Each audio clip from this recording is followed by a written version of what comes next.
Oh, hello everyone. On the Spirit Guide channel, this is Soos No pepper. and Pepper. Pepper go.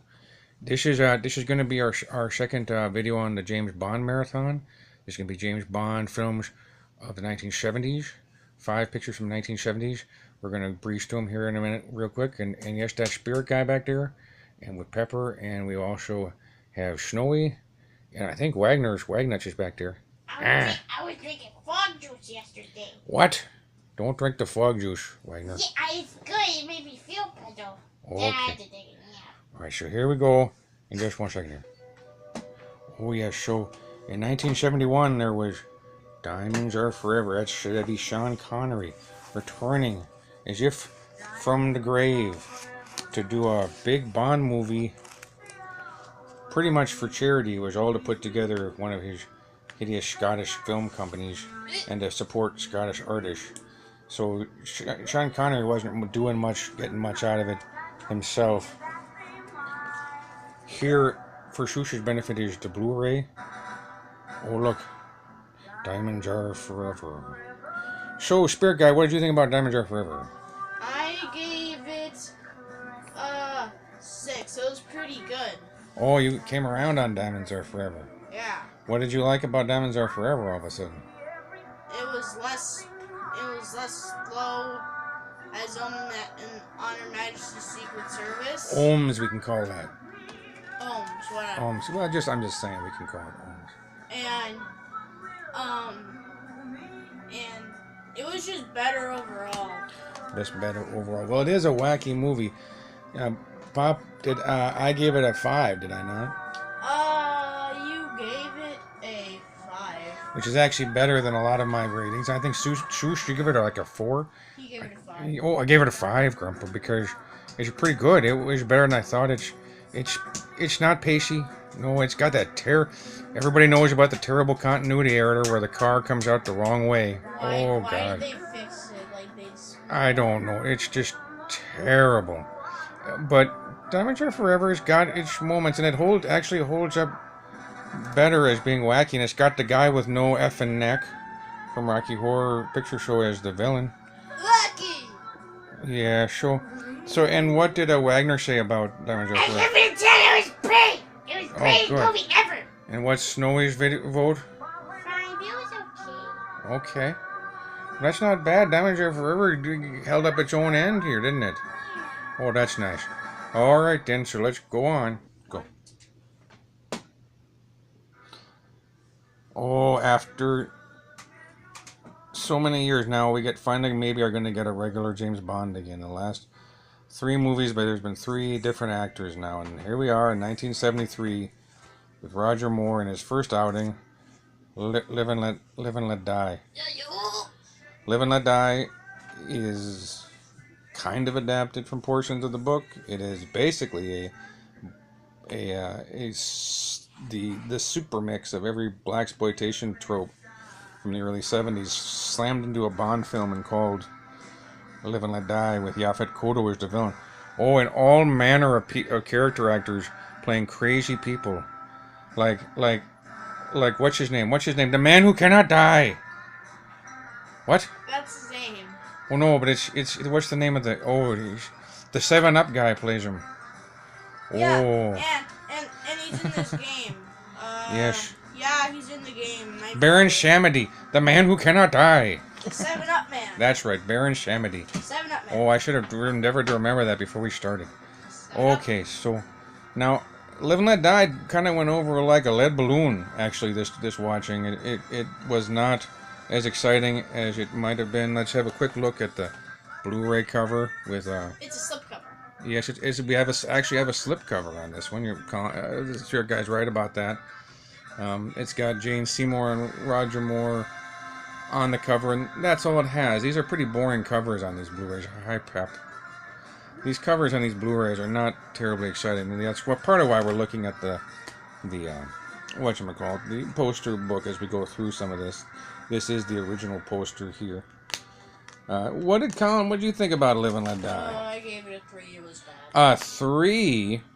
That strikes me as a little low for it, even though it is deadly dull at points, and It's dull. it is dull. Deadly It's amazingly dull actually, and it does not wear as well as other ones, does it? No. One thing I will say is the sheriff works better in this movie than he will in his next outing. Pointy head. Yeah, but that's in Man with the Golden Gun. We'll get to that nonsense in the fullness of time. Soos, well, Grandpa, what'd you give it? I gave it a 5 this time because I found it to be a bit greasy, bit not as good as at other times. Snowy, what'd you have on Live and Let Die? I gave it a 4. It was tiki. Yeah, and Wagner, what'd you have on that? I gave it a 1. Oh, It sucked. It sucked.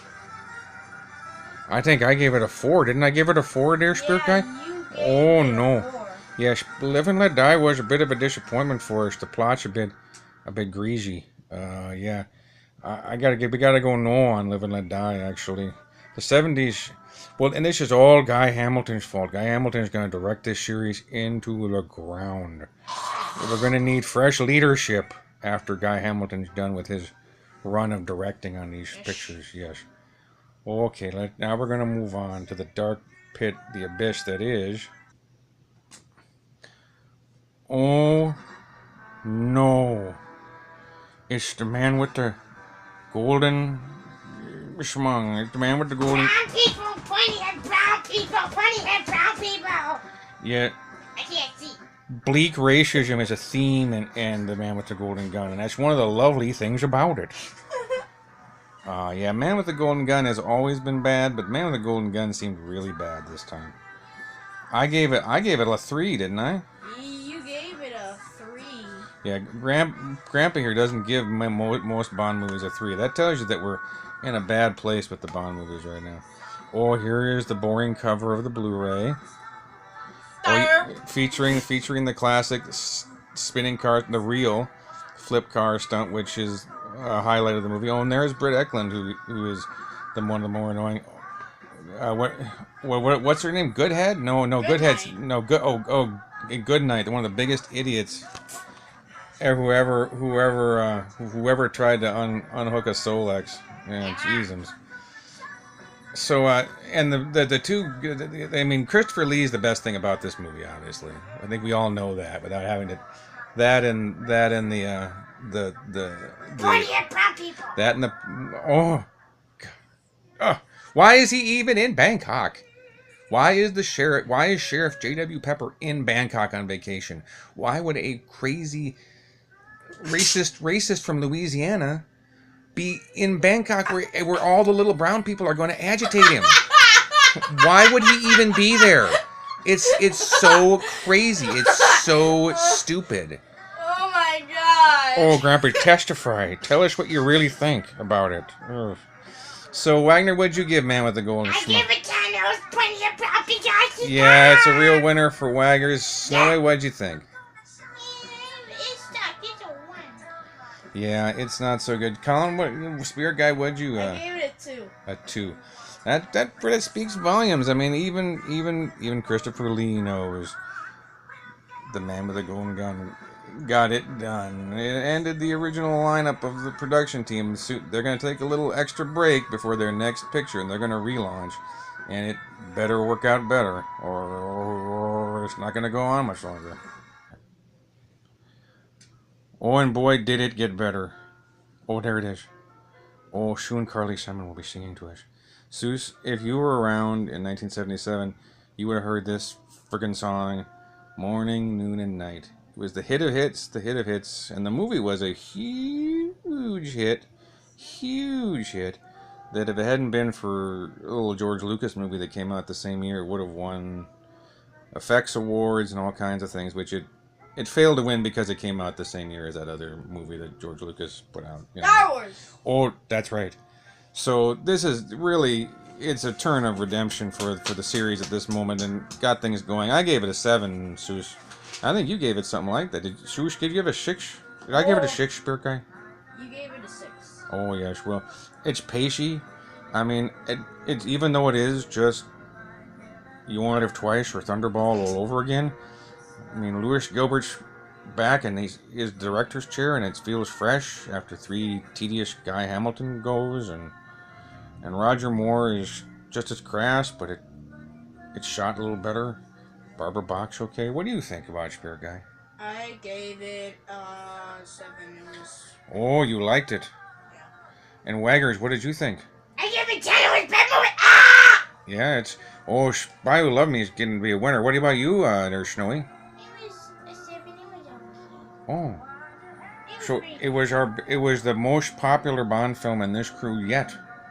The Spy Who Loved Me, with its epic opening action sequence, and it's just a big movie, isn't it? It's got a big score, even though Marvin Hamlish does his level best to ruin it, and this song was a huge #1 hit. And Grandpa saw this movie like 8 times in the theater. We kept going to the Riverview when it was there on the Dollar Theater later, didn't we? You weren't there, Soos. Oh. I didn't go. No, because it was 1977. This is a watershed point for Grandpa in the series, because this is the point where from now on I saw them all when they first came out in the theaters. So that's something. So it makes them more like real life to me in a way. I didn't just see them on the ABC Sunday Night Movie first. I was actually in the theater. I might have seen Man with the Golden Gun in the theater too, but I don't remember that. Okay. Oh, we got one more in the 70s. What's it gonna be? Oh, where are you? Only the Moonraker knows. You know, Grandpa saw this at the French Avenue Drive-In the first time. Snowy, what? Oh. Snowy, what did you give Moonraker? I give it a 10. It was the best movie ever. Wagner, what did you give Moonraker? 10. It was good. Okay. Good. And Colin, what did you give Moonraker? 8. 8? Yeah. Soos, I believe, gave it a 6 or 7. 2. Soos did not give it a 2. Yeah, it says Soos. That's not a 2. No. It says 2. It's not a 2, unless you changed it. It's I thought it was sucky. Apparently on the paper, someone wrote in 2 for me, but I didn't. I did not give it a 2. I was going to give it a 6. That's not bad. You're just embarrassed. Oh shit! What the?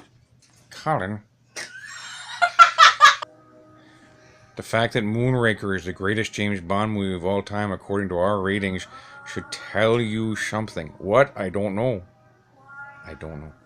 So, That was awesome. well, you know, I think it's because that this crew is mostly made up of 10-year-olds and younger. I think that's the reason. Although Grandpa gave what did Grandpa give Moonraker? He A gave it 6. a 6. Yeah, Moonraker is extremely well produced. It's got big action throughout the picture. It gets stupid, and Soos, I hate to tell you this, but it's got a satellite. No, there can't be any more satellites in Bond movies. No. Well, Soos, there's going to be a lot more satellites in Bond movies. No, it's the dumbest plot device that there is in Bond movies. Stop. It's got to stop. No, stop. And there was a lot of satellites and a space station in Moonraker. Maybe I did give it a 2 on purpose, Grandpa. Maybe I'm the one who gives it 2. Well, it's the drinking your Coke Life. Get out of my Coke Life.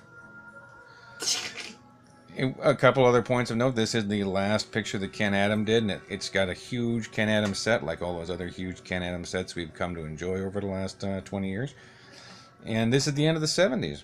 And we're going to be busting into the 80s soon enough, where John Glenn's going to take over the director's chair for the whole decade.